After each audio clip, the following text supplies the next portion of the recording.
Have you ever walked into a place that felt wrong? Like something was watching you before you even knocked? This is one of several true food delivery horror stories that still haunts me. It was a late-night order to a cabin tucked deep in the woods. No lights, no voices, just a dark path and a name on a receipt. I stepped inside, like the message told me to, and that's when I heard the door creak. I never expected a pizza drop-off to turn into a nightmare. But what I didn't know was someone else had been watching me the entire time. What would you do if your delivery route led you straight into a trap? Keep watching to find out what happened next, before it was too late. But before we start, don't forget to hit subscribe or follow so you'll never miss our next terrifying episode. If you're enjoying our content, please give us a like, drop a comment, and share this video to help us reach 500 likes.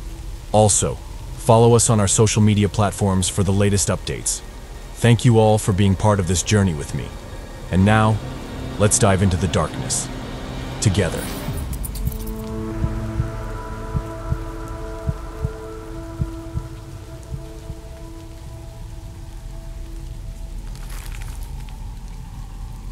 A few years ago, I worked part-time delivering pizzas for a chain shop.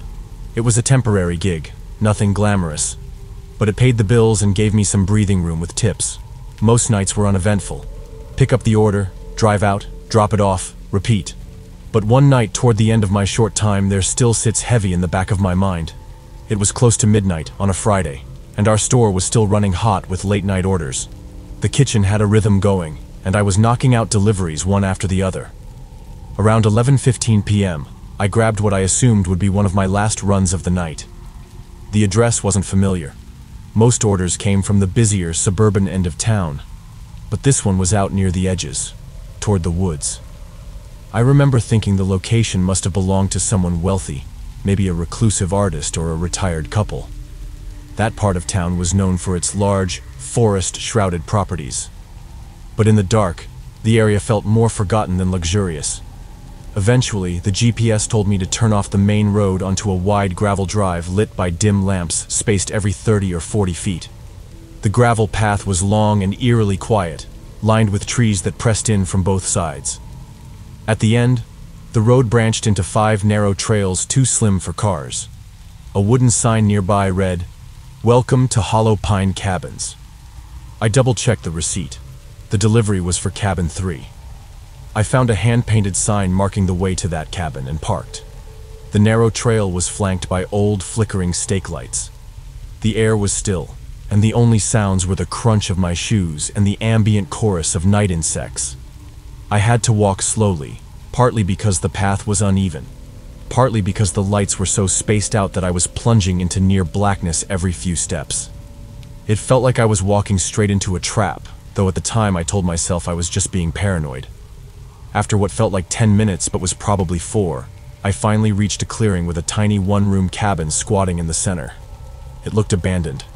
No light shone from the single window, and no sound came from within. I climbed the steps and knocked softly.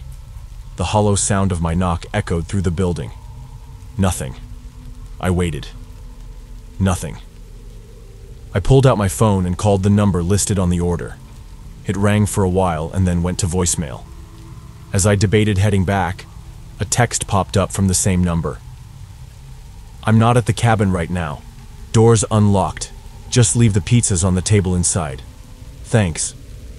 I hesitated.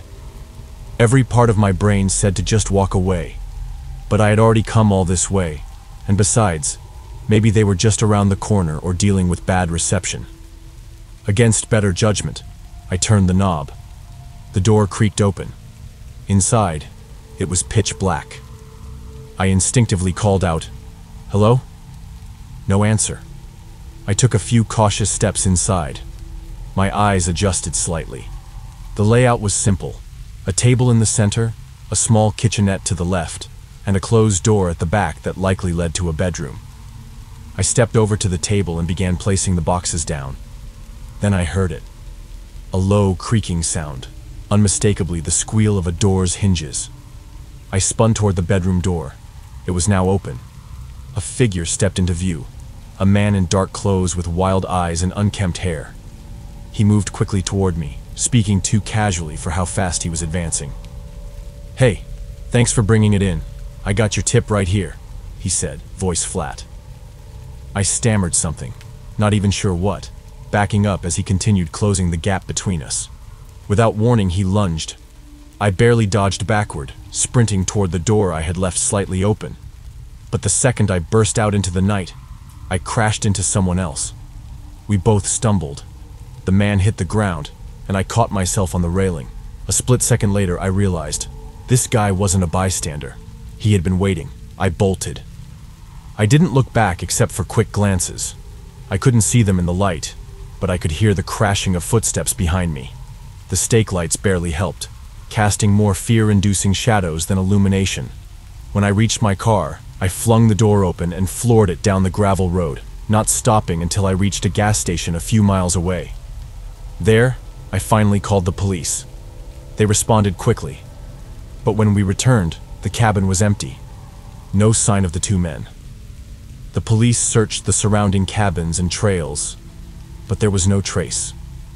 Even worse, the phone number was from a burner. The payment was made with an anonymous gift card, and the cabin had been unoccupied and unrented that night. Whoever those men were, they had planned the whole thing, set it up to lure someone in alone, and it had almost worked. What terrifies me most is thinking about that second guy, waiting outside in the dark, watching me as I walked in, timing everything. Just a few seconds later, and I might never have walked back out.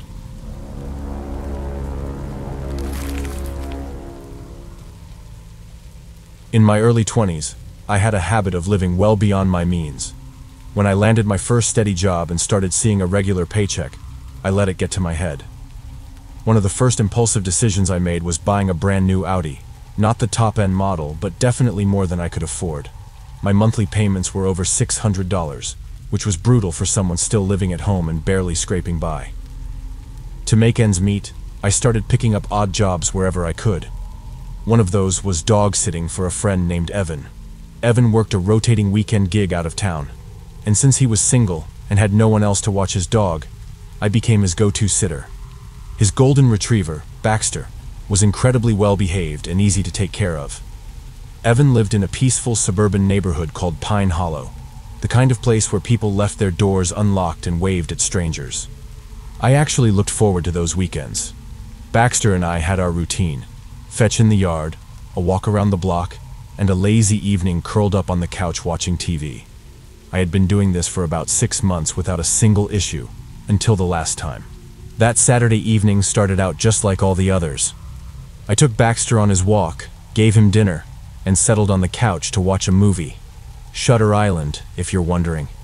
The movie ran long, ending just past 11 p.m. I let Baxter out into the backyard and started getting ready to sleep on the couch, like I always did. I didn't like sleeping in someone else's bed, even when they offered. Just as I got settled, the doorbell rang. I glanced at the clock, 11:14 p.m. A bit late for a visitor, especially in Pine Hollow. I assumed it was a neighbor or someone from Evan's family. I went to the door and found a young guy, maybe my age, standing there. He looked completely normal, clean-shaven, wearing a hoodie and jeans, not threatening at all. I didn't open the main door, just spoke to him through the locked screen. "Can I help you?" I asked. "Hey man, I've got your food order," he said cheerfully. Now, keep in mind, this was before food delivery apps made everything digital. You didn't get random drop-offs. You had to pay in person, and food delivery didn't come with GPS tracking or no contact options. Also, I hadn't ordered anything. I told him he had the wrong address. He apologized quickly, and we had a short back and forth before confirming the mistake. But while he talked, I noticed his car parked by the curb. It wasn't empty. 3 people were inside, watching from behind the windows. That struck me as odd. Delivery drivers didn't usually roll around with a full car of passengers. I shut the door and went back to the couch, slightly annoyed, but not really suspicious. Mistakes happen. Barely 2 minutes passed before the doorbell rang again, only this time it was relentless. It buzzed non-stop, as if someone was leaning on it. I ran to the door and saw the same guy. His demeanor had changed. He looked nervous. I didn't open the door this time. "What now?" I called out from behind the window. "I accidentally backed into your car," he said, looking down at the ground. "It's got a dent. I'm really sorry, man.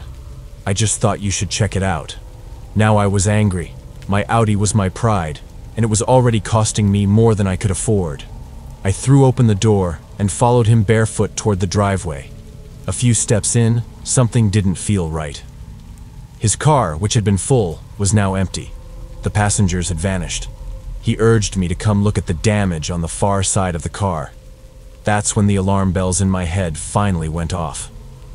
"I'm gonna go grab some shoes," I said calmly, turning back toward the house. As I walked away, I heard movement to my right, rustling from the bushes beside the house. Two figures emerged, both in hooded sweatshirts, faces partially obscured. My heart dropped. I started jogging toward the front door when another figure suddenly came rushing from the opposite side of the yard. Full speed. It was an ambush. I broke into a sprint. One of them lunged and grabbed at my ankle, but I managed to shake free and burst through the front door, slamming it shut behind me. They hit the door hard right after, banging and trying the handle. From the window, I got a good look at the man who had tried to tackle me. Tan skin, skinny build, buzzed haircut, scruffy beard, and a tiger tattoo on the side of his neck. I grabbed my phone and called 911 immediately. While I was on the call, all four men regrouped near my car. I told the dispatcher everything I could: the red Honda Civic, the fake delivery driver, the tattoo. The police arrived 15 minutes later, took my full statement, and patrolled the area. But they never caught them. Despite all the details, the clear description, even the vehicle info, nothing came of it. And that's the part that still haunts me. I have no idea why they targeted me. Evan had never seen them before either. There was no connection, no motive, just pure opportunism. It makes you realize just how fast things can go from normal to terrifying. Sometimes, evil doesn't knock. It rings the doorbell.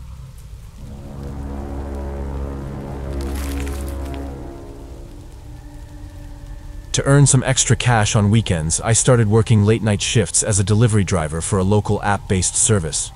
Friday and Saturday nights were the busiest. People winding down from parties, drunk, hungry, and craving junk food. I didn't mind the hours. They were quiet, and the tips were usually decent.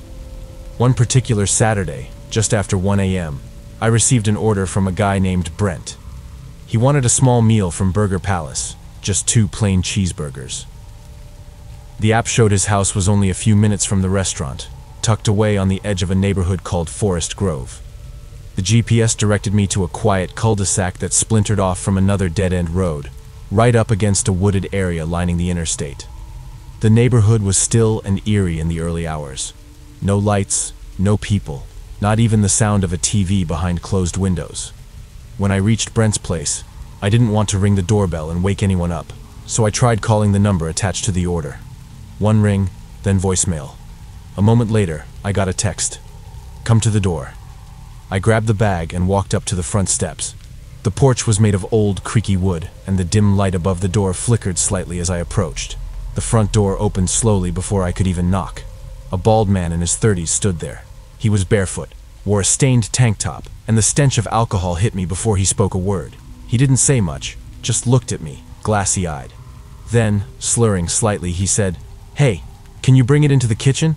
I'll get your tip." Normally, I wouldn't go inside anyone's home, but a tip is a tip. Besides, I was tired, ready to finish the shift, and he didn't seem immediately threatening, just drunk. I stepped inside. The kitchen was lit only by a small plug-in nightlight, casting a dull orange glow. The air was thick with an acrid, sour smell that seemed to stick to the back of my throat. I placed the bag on the cluttered counter and waited. Minutes passed. The guy had gone down into the basement to grab some singles, and it was taking far too long. I shifted from foot to foot, uneasy. The silence in the house wasn't normal. It was like the walls were swallowing the sound, and the smell. It was getting worse. I wandered into the living room next to the kitchen, hoping to find a place to sit. The only light was coming from the muted television. The source of the stench hit me stronger here. Rancid, thick, like rotting meat. I noticed the sliding glass door to the backyard was cracked open slightly, as if someone had recently gone out. Curious and instinctively seeking fresh air, I walked over. As I stepped onto the back deck, the smell intensified. Then I heard it. Flies. A loud, buzzing cloud of them hovered near two large black trash bags slouched beside the door. A motion sensor light flicked on, revealing the scene in cold clarity. The bags weren't just full. They were overstuffed, and each contained a long, human-shaped outline. My stomach dropped. I froze for a moment, trying to rationalize what I was seeing. But there was no denying the grotesque implication. Suddenly, waiting for a tip didn't seem important anymore. I hurried back through the sliding door into the house, heading straight for the front entrance. Just as I reached for the handle, I heard Brent's voice behind me. "Hey, I found some bills," he said casually. I turned. He was smiling with 3 crumpled singles in his hand, coming up from the basement stairs. His smile faded the moment he glanced at the backyard lights still glowing. "You go out back?" he asked, voice cold, eyes locked on mine. "No, I just thought I left something in my car," I lied, heart thumping. He didn't respond. He just stared. Trying not to provoke him, I thanked him for the tip and opened the door. As I stepped outside, he suddenly grabbed my shoulder. I yanked away without hesitation and bolted to my car, barely noticing that he hadn't even bothered to close the front door. As I threw the car into reverse, Brent disappeared into the house. Then, like a scene out of a nightmare, he burst out seconds later, this time wielding a long, rusted metal rod and sprinting toward my vehicle. I gunned the engine and sped off, my heart pounding, not stopping until I was 2 blocks away. I pulled over, shaking, and dialed 911. I stayed on the line, guiding officers to the house and describing Brent in as much detail as I could. Within minutes, 2 squad cars turned into the street. I watched from down the block as flashlights danced across the yard. Brent, if that was even his real name, had already started dragging the bags toward the tree line. The police caught him in the act. The bags did, in fact, contain human remains. Everything about that house had been wrong. The smell, the dim lighting, the unlocked back door, the casual attempt to lure someone deeper inside. It was as if he didn't care anymore. Or maybe he thought no one would notice, that no one would survive long enough to tell. He was wrong.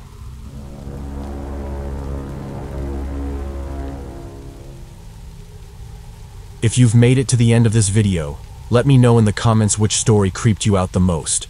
And if you could survive only one of these stories, which one would it be? Also, drop "I made it" and mention our channel in the comments below. I want to know who my loyal followers are so I can give you a shout out in our next videos. And lastly, if you want to support AG Horrors and help us keep creating even more spine-chilling content, check out our Patreon or Ko-fi. Your support keeps the scares coming and means the world to us. Don't forget to like, share, and catch up on our previous episodes. And now, stay tuned for the next horror episode.